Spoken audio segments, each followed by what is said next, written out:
সেই সময় ঠাকুর রামকৃষ্ণদেব ছিলেন শ্যামপুকুরে। গলায় অসহনীয় যন্ত্রণা থাকা সত্ত্বেও তিনি বারবার ঈশ্বর সম্বন্ধে কথা বলতেন। ডক্টর সরকার তাকে দেখতে এলেন।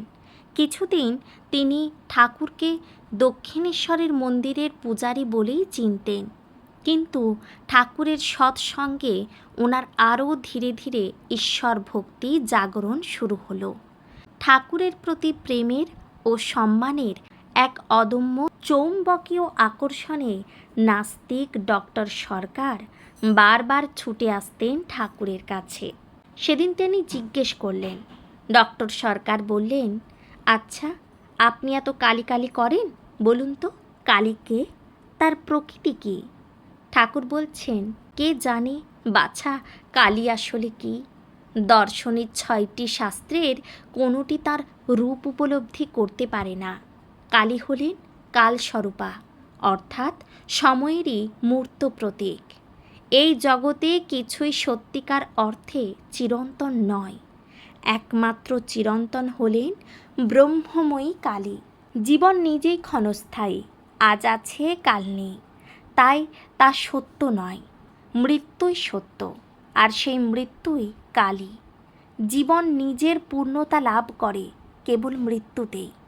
তাই শিব শবদেহে রূপান্তরিত হয়। মাতার পদতলে শুয়ে রয়েছেন। জীবনের অন্তে ধাপে ধাপে তিনি কালরূপা রূপে অগ্রসর হন, চরম সত্যের উপলব্ধি আনয়নের জন্য।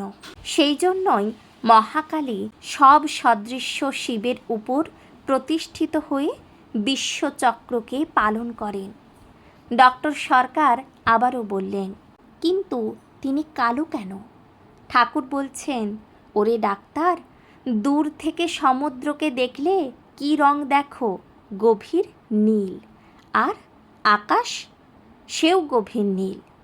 অথচ কাছে গিয়ে এক মুঠো জল হাতে নিলে দেখবে তার কোনো রং নেই। ঠিক তেমনই আমার মায়েরও কোনো রং নেই।